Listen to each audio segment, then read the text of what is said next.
जिस चीज में तुम माहिर हो उसे मुफ्त में मत करो। क्या मैं वाकई प्लान बनाने वाला लगता हूँ? सोचता नहीं, बस कर देता हूँ। आजकल तो किसी पर भरोसा नहीं किया जा सकता, सब कुछ खुद ही करना पड़ता है। Why we love Joker 2012 James Holmes. भरे थिएटर में भाई बंदे ने गोलियां चलाई और 12 लोगों की जान ली। पकड़े जाने के बाद जेम्स ने बताया कि वो जोकर के कैरेक्टर से बहुत ज़्यादा इंस्पायर था और साइकोलॉजिस्ट ने ये बात कंफर्म की कि जेम्स को कोई मेंटल इश्यूज नहीं है।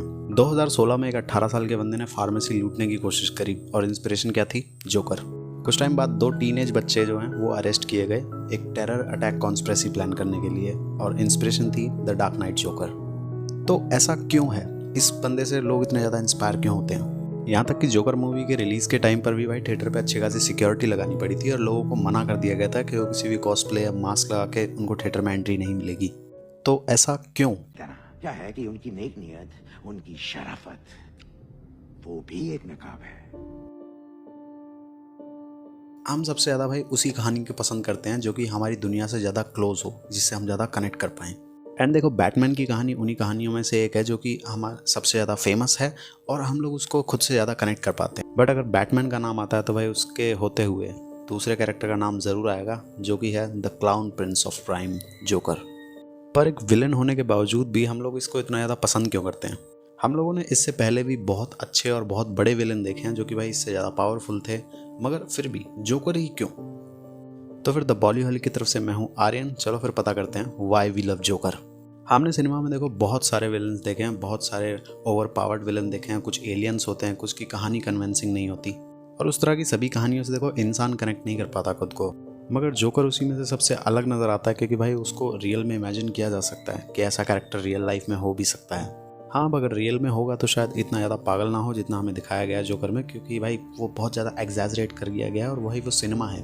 मगर हमने रियल लाइफ में भाई कुछ ऐसे कैरेक्टर्स देखे हैं और ये कुछ एग्जाम्पल्स हैं उन चीज़ों के।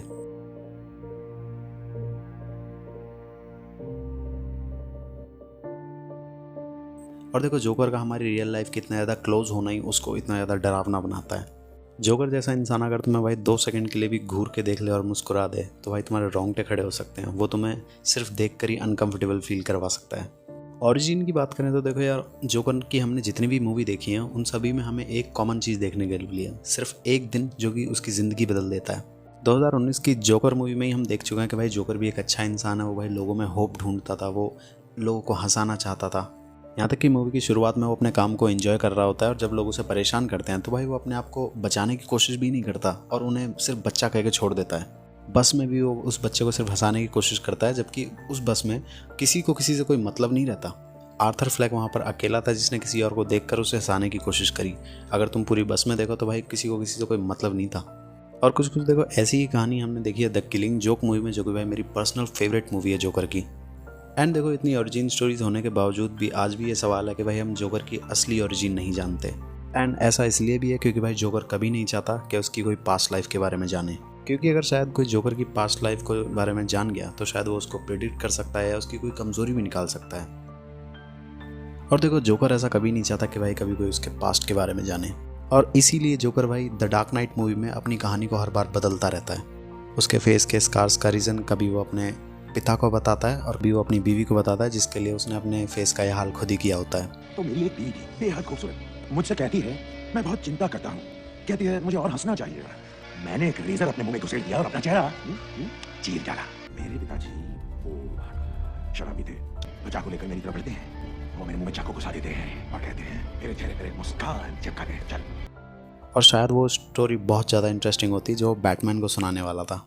पता है मुझे ये जख्म कैसे मिले? नहीं, पर पता है कि ये कैसे मिले। बट खैर, जोकर अपने आप को इतना ज़्यादा मिस्टीरियस बना के रखता है कि भाई वो अपने कपड़ों के टैग्स तक निकाल देता है। उसके कपड़ों में सिर्फ चाकू छुरी ये सब चीज़ें मिलती हैं और उसके कपड़ों तक भाई कोई ब्रांड का टैग नहीं मिलता। वो इतना ज़्यादा शातिर है कि भाई वो अपने पास्ट या फिर अपनी पर्सनल लाइफ के बारे में किसी को कुछ भी क्लू नहीं देना चाहता। अब जोकर देखो कहानियाँ इसलिए बदलता है क्योंकि भाई उसकी कहानियाँ वो अपने लोगों के हिसाब से बदलता है। जैसा उसके सामने इंसान होगा वो उस तरीके की कहानी सुनाता है कि उस पर उनका क्या इम्पैक्ट पड़ता है, और इससे जोकर के हाथ में कंट्रोल रहता है, यानी कि पूरी कंडीशन अंडर जोकर के कंट्रोल रहती है। स्टफ है कि जोकर वाले वीडियो में एक बात सुनी थी मैंने कि आप उसे हरा ही कैसे सकते हो जिसे जीतना ही ना हो। और ये बात देखो जोकर के ऊपर बिल्कुल सूट करती है, क्योंकि ना तो उसे पैसा चाहिए, ना उसे दुनिया पे राज करना है, ना ही उसे खुद बैटमैन को मारना है। मैं तुम्हें मारना नहीं चाहता। तुम्हारे बगैर मैं क्या करूंगा? वापस कालाबाजारियों की दौलत लूटूं? नहीं, नहीं, तुम नहीं तो मैं नहीं। और जब बैटमैन उसके पास आता है कभी भी, तो भाई वो खुद को उससे बचाता भी नहीं है। वो बैटमैन के हाथों से मरने के लिए भाई खुद सामने खड़ा हुआ है कई बार, लेकिन बैटमैन उसे कभी नहीं मारता। और ऐसा देखो इसलिए भी क्योंकि भाई बैटमैन पर जोकर को अपने आप से ज़्यादा भरोसा है कि वो उसे कभी मारेगा ही नहीं। और यही जो चूहे बिल्ली का खेल जोकर उसके साथ खेलता है, इसी में जोकर को मज़ा आता है। और अगर किसी दिन बैटमैन ने जोकर को मार भी दिया, तो भाई उस दिन जोकर का पॉइंट बिल्कुल साबित हो जाएगा कि ये दुनिया सब एक जैसी है, मतलब ही है। जोकर जीत गया। जो भी मौका तुमने हमें दिया था शहर को बचाने का, वो हार्वी के साथ खत्म हो गया। हमने सारे दांव उसी पे लगा दिए थे। जोकर ने हमारे सबसे बेहतर आदर्श को चकनाचूर कर दिया। सब सिर्फ अच्छाई का एक नकाब पहने हुए हैं, जो कि एक ना एक दिन वो लोग उतार के फेंक देंगे। द डार्क नाइट मूवी के इंटेरोगेशन वाले सीन में जोकर बैटमैन को बताता है कि ये पूरी दुनिया मतलब ही है और सभी लोग एक अंदर अंदर शैतान लेकर घूम रहे हैं। तुम अभी इनके लिए कितना भी अच्छा कर लो, लेकिन एक ना एक दिन तुम्हारी एक गलती से तुम्हारे खिलाफ हो जाएंगे। और मूवी के एंड तक हमें ऐसा दिखता भी है। हार्वी डेंट की मौत का जिम्मेदार बैटमैन खुद को बताता है और पूरी जनता भाई उसके खिलाफ हो जाती है। और बैटमैन ने अपने सर पर इल्ज़ाम सिर्फ इसलिए लिया ताकि सच्चाई बाहर ना आए और हार्वी डेंट का एक बुरा इंसान बनने की बात लोगों को ना पता चले और एक गलत एग्जाम्पल दुनिया में सेट ना हो। और असल में अगर देखा जाए तो भाई दुनिया ऐसी ही है, चाहे वो कोई रिलेशनशिप हो, चाहे दोस्ती हो, चाहे बिजनेस हो। जोकर बेशक एक विलेन है, मगर यार उसके थॉट्स सोसाइटी के लिए, दुनिया के लिए भाई कहीं ना कहीं जाकर सही साबित होते हैं। जोकर हमें दुनिया का एक सच दिखाता है, जो कि वो खुद भी है उसका एग्जाम्पल। जोकर मूवी में हमने देखा है कि भाई वो पॉजिटिव था, अच्छा इंसान था, कॉमेडियन बनना चाहता था, लोगों में भरोसा करता था, लोगों को हंसाना उसे पसंद था। बेशक वो एक अच्छा स्टैंड अप कॉमेडियन नहीं बन पाया, लेकिन भाई उसकी इंटेंशंस कभी बुरी नहीं थी। वो एक अच्छा इंसान था और वो बस अपनी ज़िंदगी जीना चाहता था और वो किसी के फेस की स्माइल बनना चाहता था।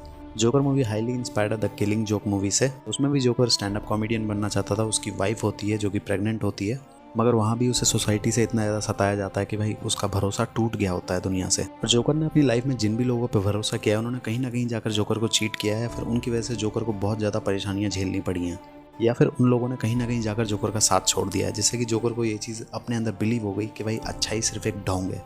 उनकी शराफत वो भी एक नकाब है, और जब मुसीबत आएगी ये सब शरीफ ज़ादे एक दूसरे को नोच खाएंगे।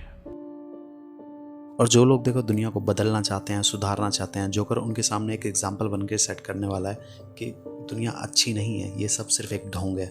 और यही कारण है बैटमैन और जोकर की राइवली का, और यही चीज़ हमें जोकर और बैटमैन को दोनों को इंटरेस्टिंग बनाती है उनकी फाइट को, क्योंकि वो दोनों सिर्फ हाथ पैरों से नहीं लड़ते भाई, उनकी मेंटालिटी, उनकी साइकोलॉजी तक भाई हमें लड़ती हुई दिखती है। और दोनों अपने रूल्स, मॉरल्स, प्रिंसिपल्स में बंधे हुए हैं। जोकर का सीधा सा कहना है कि ये दुनिया अपने अंदर एक शैतान लेकर घूम रही है, हालात बुरे होते ही ये सब इंसान अपनी इंसानियत निकाल कर फेंक देंगे। हम सब क्यों मरे? वो सबके सब तो क्रिमिनल्स हैं ही। वो लोग जो उस बोट पर हैं, उन्होंने अपनी किस्मत चुनी है। उन्होंने कत्ल और चोरी करना चुना। उन लोगों को बचाने के चक्कर में हम क्यों मरे भाई? वो उतने ही अच्छे हैं जितनी ये दुनिया उन्हें रहने देती है। और अगर हम अपने आजू बाजू हमारी रियल दुनिया में देखें तो जोकर की ये बात बहुत ज़्यादा सच है। द डार्क नाइट मूवी के फेरी वाले सीन में ही बेशक अगर किसी ने बॉम्ब नहीं फोड़ा था, मगर तुम उस कंडीशन को अगर रियल लाइफ में रख के देखो, या तो आम आदमी जितने भी लोग हैं उस फेरी में, वो उन कैदियों की जान ले लेंगे, या फिर वो कैदी उन आम आदमियों की जान ले लेंगे। और ये चीज़ सही या गलत के मायने में नहीं आती, क्योंकि भाई ह्यूमन सर्वाइव करने के लिए कुछ भी कर सकता है। मगर जैसे ही हमें हैप्पी एंडिंग मूवी में दिखा दी गई, असल ज़िंदगी में अगर ये कंडीशन आती तो शायद ये एक हैप्पी एंडिंग नहीं होती। जोकर का कहना है कि भाई अगर तुम एक ना एक दिन बुरे बन सकते हो, तो फिर तुम जिंदगी भर अच्छाई का ढोंग क्यों करते हो, ये मोरालिटी, ह्यूमैनिटी क्यों निभाते हो।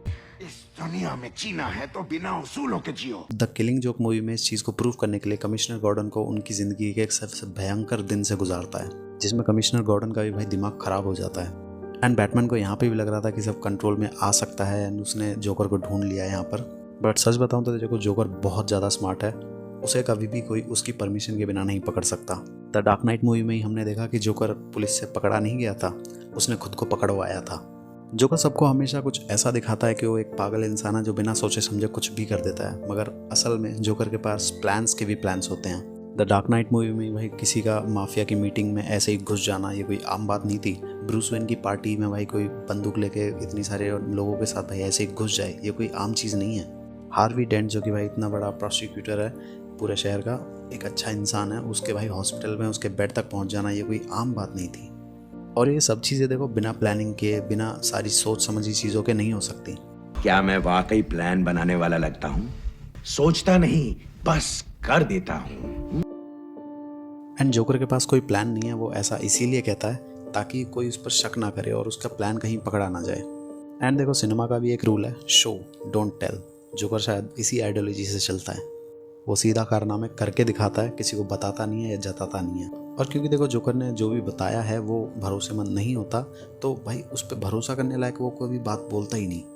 द डार्क नाइट की ओपनिंग वाले सीन में ही जो हाइस्ट होती है उसमें जोकर सभी को एक दूसरे के हाथों से मरवा देता है और ये सब उसी का प्लान होता है। और उससे पता चलता है कि भाई वो अपने आप के अलावा किसी पर भरोसा नहीं करता। पर ऐसा देखो जोकर के पास्ट में ऐसा हुआ क्या कि वो ऐसा बन गया। जोकर हमें हर बार अलग अलग कहानियाँ सुनाता है और वो भरोसेमंद नहीं है और उस पर भरोसा नहीं किया जा सकता यार उसकी किसी भी कहानी पे। पर ऐसा क्यों? तो कहीं ना कहीं देखो ये चीज़ तो समझ आती है कि जोकर के साथ पास्ट में ऐसी चीज़ें बहुत हुई हैं जिसकी वजह से भाई वो इतने ट्रॉमा में है कि भाई वो अपनी उस मेमोरी को एक्सेस तक नहीं कर पाता है, या फिर अगर कर भी पाता है तो कुछ धुंधला धुंधला सा और उससे कुछ इमेजिनेशन भी उसमें जोड़ लेता है जिससे कि हमें वो अपनी अलग अलग कहानियाँ सुनाता है। तो शायद वो ये चीज़ जानबूझ के नहीं करता, उससे अनइंटेंशनली हो जाती हैं। तो मतलब वो कहानियाँ बदलता नहीं, शायद उसे अपने बारे में कुछ पता ही नहीं है। और जोकर ने अपने डायलॉग में एक बार कुछ ऐसा बोला था, Sometimes I remember it one way, sometimes another. If I'm going to have a past, I prefer it to be multiple choice. तो वो देखो ऐसा खुद भी चाहता है कि वो अपनी पास्ट जिंदगी के बहुत सारे अलग अलग वर्जन्स को जाने और उनमें से सच कौन सा है या झूठ कौन सा है ये कोई समझ ही ना पाए। और ये कहीं ना कहीं देखो जोकर के कैरेक्टर की स्पेशलिटी है, उसका कोरेसेंस ही है, जिसकी वजह से हमें भाई जोकर और द किलिंग जोक मूवी में हमें एक स्टोरी ऐसी देखने के लिए मिली कि उसके एक दिन ने उसकी ज़िंदगी बदल दी।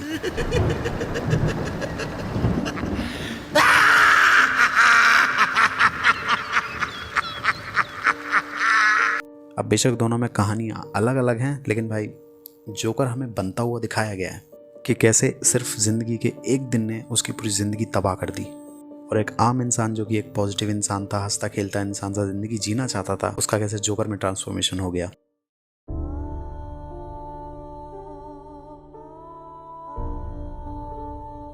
पर देखो दोनों ही मूवीज में हमें ये रेफरेंस भी दिए गए हैं कि शायद ऐसा कुछ हुआ ही नहीं था, जोकर अपनी ये सारी चीज़ें सिर्फ अपने दिमाग में सोच रहा था। अब हमने कितनी जोकर की कहानियाँ देख ली हैं जिनमें भाई कभी उसके फेस के स्कार्स उसके पिता ने दिए, कभी उसने अपनी वाइफ के लिए खुद काटे, कहीं पर कुछ गुंडे बदमाशों के चंगुल में वो फंस गया जिसकी वजह से वो उस टैंक में गिरा और वो जोकर बन गया। कहीं पर द बैटमैन मूवी में 2022 वाली में हमने ये चीज़ देखी कि वो किसी बीमारी से ग्रस्त है।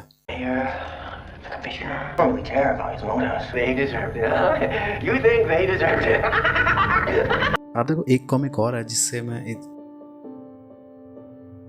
एलिमेंट्स लेना चाहूँगा, जो कि है 3 जोकर, जो कि मेरी पर्सनल फेवरेट कॉमिक्स में से एक है। इस कॉमिक स्टोरी में देखो हमें साफ सीधा दिखाया गया है कि भाई 3 जोकर हैं और इसमें बड़े अच्छे से ये चीज़ दिखाई गई है कि भाई जोकर नॉर्मल इंसान नहीं है, वो भाई एक पागल मेनियाक होने के बावजूद भी कितना मास्टरमाइंड है।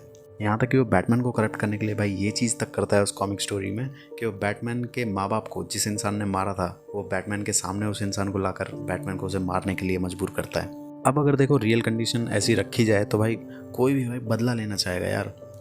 और जोकर देखो यही चाहता है कि बैटमैन अपना मॉरल कोड तोड़े, वो भी बदला ले और वो भी एक खूनी बन जाए बाकी सब की तरह।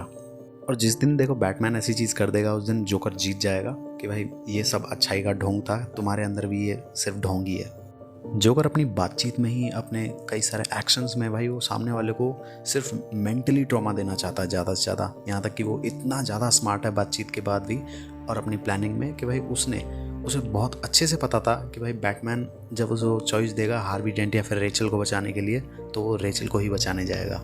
और ऐसा शायद इसलिए भी क्योंकि भाई जोकर जानता था कि बैटमैन ब्रूस वेन ही है, क्योंकि जिस शिद्दत से भाई हमारे बैटमैन यानी ब्रूस वेन ने उस पार्टी में रेचल को बचाने के लिए जंप लगाई थी, शायद जोकर को वहीं से अंदाज़ा हो गया था। और देखो जोकर बैटमैन की सच्चाई को बाहर नहीं लाना चाहता, क्योंकि वरना उसके लिए और ज़्यादा इम्पॉसिबल हो जाएगा बैटमैन तक पहुंचना, और उसे यही चूहे बिल्ली का खेल खेलना है ज़िंदगी भर। और जब बैटमैन देखो रेचल को बचाने के लिए गया और उसे वहाँ पर हार्वी डेंट मिला, तो जोकर यहाँ पर भी जीत गया था कि बैटमैन ने दुनिया बदलने वाले एक प्रोस्टिट्यूटर यानी कि उसका एक अच्छा दोस्त जो था उसे छोड़ के अपने प्यार को बचाना ज़रूरी समझा, यानी कि वो अच्छाई बुराई वाले चीज़ों को छोड़कर अपने इमोशंस में बह गया। अब जोकर ने एक इंसान को मारने के बाद भाई बैटमैन को इमोशनली तो तोड़ दिया, लेकिन एक सच ये भी है कि भाई जोकर कभी किसी को बेवजह नहीं मारता। बैटमैन अगर इस दुनिया में करप्शन क्राइम होने के बावजूद एक उम्मीद देखता है तो जोकर वहीं उसका अपोजिट देखता है। बिल्कुल वो थोड़ी बहुत बची कुची इंसानियत के सामने एक बहुत ही नेगेटिव दुनिया देखता है। उसे सिर्फ यही नज़र आता है कि ये सब लोग सिर्फ अच्छाई का ड्रामा कर रहे हैं, क्योंकि सबको एक ना एक दिन भाई शैतान बन जाना है जैसा वो खुद है। Joker is the only fictional character जिसके ऊपर भाई सबसे ज़्यादा स्टडीज़ की गई हैं, और साइकोलॉजिस्ट के लिए तो भाई जोकर एक बहुत ज़्यादा इंटरेस्टिंग टॉपिक रहा है। बहुत से लोगों ने उसको स्टडी किया है, उसको समझने की कोशिश की है। जोकर के कैरेक्टर का भाई रियल लाइफ में इतना ज़्यादा इन्फ्लुएंस रहा है कि भाई लोग रियल लाइफ से निकल के भाई रियल लाइफ में आके भाई उससे इंस्पायर होकर क्राइम्स कर रहे हैं। और देखो मैं सोचता हूँ यहाँ पे कि अगर यार इस बंदे का, इस कैरेक्टर का भाई रियल लाइफ में रहने के बावजूद इतना ज़्यादा इन्फ्लुएंस है, ये बंदा इतनी ज़्यादा बुरी छाप छोड़ रहा है ज़िंदगी में, तो भाई अगर ये इंसान रियल में होता और ये इतना मैनिपुलेट कर सकता है लोगों को, तो ये रियल दुनिया का क्या कर सकता था। ये बात भाई सोचने में बहुत ज़्यादा डरावनी है। मेरा सिर्फ एक ही उसूल है, वही उसूल तुम्हें तोड़ना होगा अगर सच्चाई जाननी है। जैसे कि इस दुनिया में जीना है तो बिना उसूलों के जियो। तो all over why we love Joker. आखिर हम इसको भाई अभी भी इतना ज़्यादा डरावना होने के बावजूद क्यों पसंद करते हैं? जवाब देखो बिल्कुल सिंपल सा है। देखो हम सब अपनी लाइफ के भाई कहीं ना कहीं सताए हुए हैं। हम सब के पास भाई उम्मीद तो होती है, लेकिन भाई हिम्मत बहुत लगती है यार इस तरीके से जीने में। और बैटमैन की जो स्टोरी रही है, जो उसकी लाइफ रही है, उसके पास भाई बेशुमार पैसा है। और अगर असल ज़िंदगी की बात करो तो भाई पैसा अगर हो तो भाई तुम बहुत कुछ कर सकते हो यार। और यहीं पर बात आती है भाई रिलेटिविटी की। हम अपने लाइफ के इस सिनेरियो से जितना जोकर से कनेक्ट कर सकते हैं उतना भाई बैटमैन से नहीं कर सकते। GTA गेम तो देखो हम सभी ने खेला होगा। मिशन से ज़्यादा हमें भाई शहर में तोड़ फोड़ मचाने में ज़्यादा मज़ा आता है। और सबसे पहले तो देखो हम सभी लोग GTA गेम में यही चीज़ करते हैं। मिशंस तो भाई हमें बहुत बाद में समझ आते हैं। एंड हम सबके अंदर देखो एक डार्क पर्सनालिटी होती है हमारी, जो कि हमें क्राइम और क्योस मचाने पे ज़्यादा मजबूर करती है। अगर कुछ कोई बुरा कर दे तो हमारा मन करता है कि भाई उसे जभी के जभी मारो या पीटो या उस पर गुस्सा निकालो। मगर हम ऐसा करते नहीं हैं, क्योंकि भाई हमें पता है कि भाई ये रियल वर्ल्ड है, ये कोई फिल्म नहीं चल रही है। यहाँ पर चीज़ें तरीके से होती हैं, सलीके से होती हैं, कानून के तरीके से होती हैं। और अगर देखो हम सभी के दिमाग में भाई ऐसे थॉट्स आते हैं तो भाई हम बहुत नज़दीक हैं जोकर बनने के। और इसीलिए हमें जोकर ज़्यादा पसंद है, क्योंकि जोकर दुनिया में जिस चीज़ को बाहर निकालना चाहता है वो सब एक्चुअल में हम सब के अंदर ही है। That's the reason why we love Joker. Everybody just yells and screams at each other. Nobody's civil anymore. Nobody thinks what it's like to be the other guy. तो चलो फिर, अगर तुम्हें मेरा ये एनालिसिस पसंद आया है तो फिर ये वीडियो लाइक कर दो, शेयर कर दो, और ऐसी वीडियोस के लिए चैनल को सब्सक्राइब कर लो। लास्टली मैंने भाई लोकी, तुम्बाड़ और मैन ऑफ स्टील पर भी बात की हुई है ऐसी एनालिसिस में, तो तुम मेरी वो वीडियो भी जाकर चेक कर सकते हो। लिंक तुम्हें डिस्क्रिप्शन में मिल जाएंगे। बाकी मुझसे देखो डायरेक्ट बात करना चाहते हो तो भाई इंस्टाग्राम पर मुझे फॉलो कर सकते हो, वहाँ से तुम मुझसे डायरेक्ट बात कर सकते हो। और नेक्स्ट हम भाई किस कैरेक्टर के ऊपर बात करें या फिर किस टॉपिक पर या किस मूवी के बारे में तुम ऐसा एनालिसिस चाहते हो, वो तुम मुझे कमेंट्स में ज़रूर बताना। तो चलो फिर द बॉलीहॉलिक की तरफ से मैं हूँ आर्यन। मिलते हैं नेक्स्ट वीडियो में। बाय।